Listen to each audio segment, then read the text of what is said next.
It is damp. So damp the moss seems to hold its own low cloud. A gloved fingertip brushes a rounded mat and comes away pale, as if the green itself has learned to shine. The scent is odd, faint, domestic, a sweetness that doesn't belong on a ridge where the wind tastes of iron and pine. Do you feel that? That small, specific wrongness that insists you keep looking? Listen closely now. This is where the story begins. I'm Sam Nang. Find somewhere dark, put your headphones on, and stay with me. Tonight's story is called Moss Ledger, the touch the forest keeps. We're going to walk a ridge, peer at tiny emerald worlds, and ask what the living ground remembers of the people who pass over it. The volunteer at this story is named Mara. She is patient in the way people who love small things must be. A long-sleeved jacket, a camera that warms her hands, a notebook full of tiny circles. She spends mornings photographing microhabitats, moss pits, lichen collars, the spaces between stones, looking for biodiversity signals others walk right past.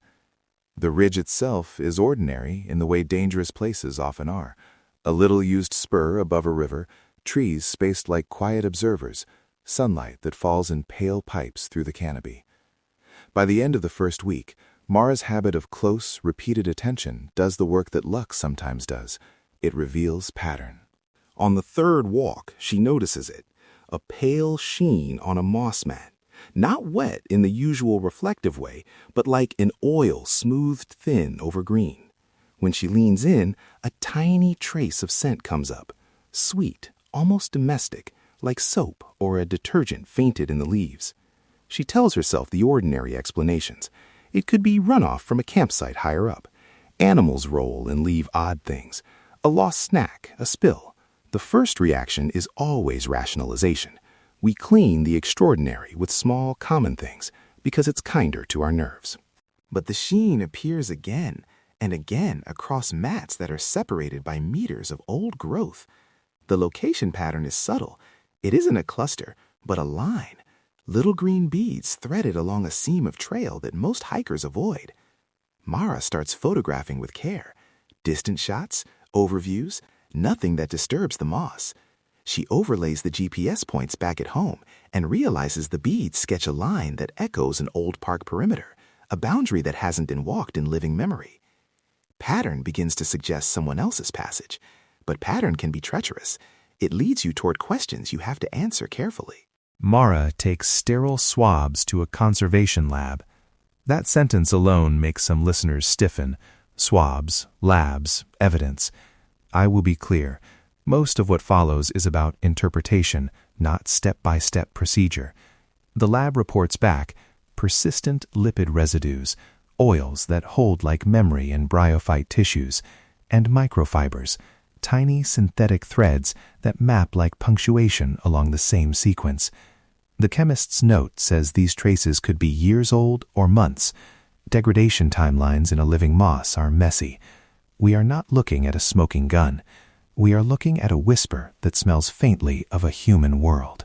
To understand why moss holds this kind of trace, Mara called Dr. Lena Harrow, a forensic ecologist who studies how low-energy ecosystems act like passive recorders. Dr. Harrow told her, mosses sorb organics the way a sponge holds ink. They trap oils on surfaces and slowly integrate them into their tissues. The molecules bind. They don't move the way they do in soil. Imagine the moss as a slow, patient archivist, soft, living, not deliberate, but very good at holding what touches it. That is the useful metaphor. But Dr. Harrow was careful. Sorption does not equal human causation. Many things deposit lipids: plants, insects, decaying animal matter, even airborne contaminants from distant roads. Moss is a witness, not a jury. The analytical chemist, a quiet person who prefers lab lights to campfires, mapped the lipid profiles and the textile fragments. He said something that sounded like poetry and like a warning. We can say the chemistry is consistent with human skin oils and with certain detergent markers, but consistency is not proof. Fibers tell us there was a textile nearby, not whose. Time is a smear. Moisture is a thief and a preserver at the same time. Translated, the science constrains possibility. It rarely gives certainty. When you stare long enough at a trace, the trace will reveal everything and nothing at once. Then there was the practical voice, Marcos, the search and rescue coordinator in the nearest county. He said, "Environmental traces are useful as leads, not as verdicts. We use them to reduce search areas, to ask questions. But the chain of custody, the context, the contamination vectors, if those aren't airtight, the trace is just noise." He described the rules of engagement. Call the dispatch, describe the situation. Never, ever disturb potential evidence or the scene. If you find something that might be of interest, you photograph from the distance and contact authorities. That line, contact authorities, becomes the cord that ties curiosity back to responsibility. And yet, knowing this, Mara sits with a problem that is less scientific and more human. The lab's low-confidence match includes markers that overlap with a missing person's laundry profile, a fragrance compound, and a fiber type common in a brand worn by the missing person. It is not a match that sanctions excavation or accusation.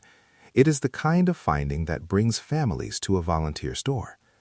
One evening, a woman shows up at the park office, trembling, with a photo of her son. She asks for coordinates. She begs. Time presses in like wet sleeve against skin.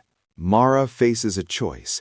Give the family the coordinates, potentially exposing a fragile site to contamination, to vigilante searching, to hurtful speculation, or protect the site's integrity and insist that only authorized teams handle sampling.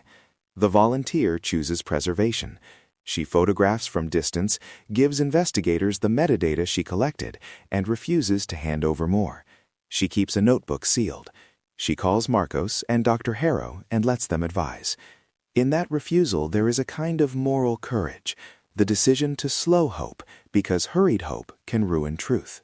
The turning point comes at dawn.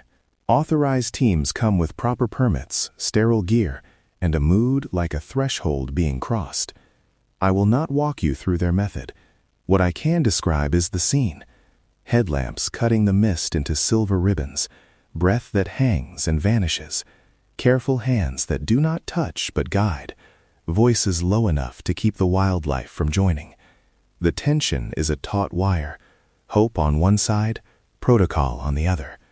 Mara stands back and watches the line she first noticed become a mapped area, an executable search polygon. That moment, this is where things change. What was curiosity is now responsibility. In the climax of this story, the forest is present in every way. You hear the scrape of boots on decomposing leaves, the soft crack that sounds like small things calling, the distant river refusing to be quiet. The teams collect samples only in controlled ways, and I will repeat, these are authorized professionals.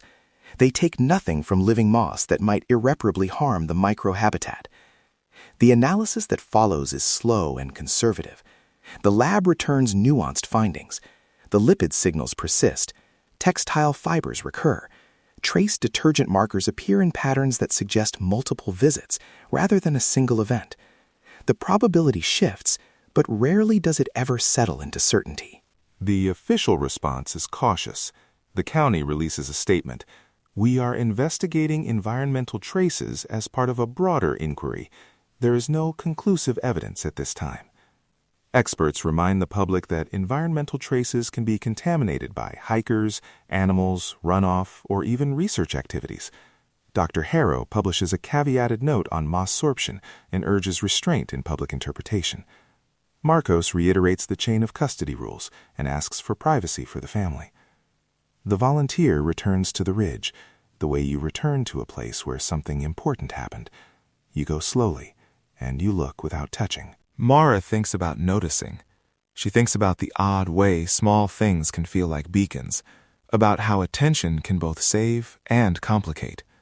She imagines the moss like a ledger that records touch, but refuses to be read without the right key. What does it mean to find a story in living green? It means you must ask who benefits from the story, who is harmed by it, and whether your curiosity is a kindness or an intrusion. There is no neat answer. There is only a process. Document, preserve context, call professionals, and remember that silence is sometimes the only honest thing to give a family until the facts are ready. And then there is the last image. On a macro shot, one of those images Mara keeps to herself, there is a hair-like fiber embedded in emerald moss. It catches the light and refuses to explain itself. Up close, detail becomes indecipherable. Distance becomes necessary for judgment. That thin, mute line, so small it looks almost accidental, stays with you. It is the kind of detail that invites 100 stories and tells none. The ledger keeps entries. We must choose what kind of readers we are. Before I close, a few things that matter for anyone listening. Never touch or disturb moss mats, especially if you suspect a trace. Do not attempt to swab, sample, or collect. Photograph from a distance and contact local authorities, park staff, or licensed search and rescue teams if you find something concerning. Science is powerful, but it works best when paired with restraint. If you are a volunteer, document metadata, time, weather, and the steps you took to avoid contamination, but leave the sampling to authorized professionals. Curiosity without caution risks ruining both evidence and habitat. If this story stayed with you, consider how we live with attention in wild places. Notice the silence between trees. Notice who is keeping watch there. Subscribe to the show if these dark, careful stories matter to you. Find responsible reporting links and conservation resources in the episode notes. Thank you for walking this ridge with me tonight. Until next time, check the corners.